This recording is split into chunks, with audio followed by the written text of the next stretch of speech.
بقلبي كحل عيني وهذا كل ما خفته. سرى بهاجتي مرات لا مرة ولا ثنتين، أحس إن القمر بيدق والمخلوق خطفته. تشيل الصورة عيوني وفكري يرسم الخدين، وقلبي منشغل فيها وهي تمشي وملتفته. زهمت وقلت يا النجلة عيونك تذبح الماشين، أمانة غطي عيونك مدام السحر عرفته، مدام الجسم والمبسم وعين سحرها المشين.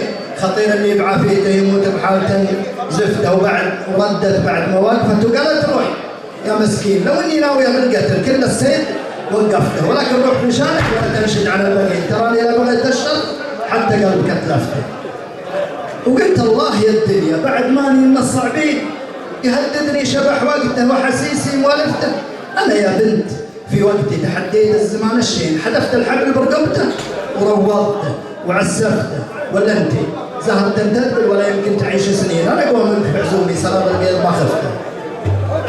مضالي وقت بالدنيا يشيب فيها ابو عمين، لو انك عايشه بقصاه كانت ناعه عيفته. لو انك شفت اللي شفت خويتي غراب البين، ولعنتي كل ما شفتيه فوق الارض شيفته. وقالت طيب اخبرني وش اللي جرح الخدين، ما دامك صلب زي زوم ورطب الريقه نشفته. وقلت اللي جرح خدي مسيل عيوني الثنتين، كواهن دمعهن ويزرني يشيلنه وصرفته. وقالت وش سبب هالدم؟ قلت الحب ابو وجهين، بوجه زين يا زينه ولانك رحت شطفته. وقالت لي كنت تحب؟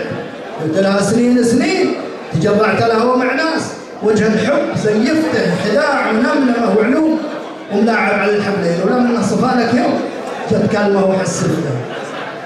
صحيح ان الزمن لك يوم ونعدك من ضدك يصير اثنين، ولا من الولي حبك ملا قلبك بعاطفته.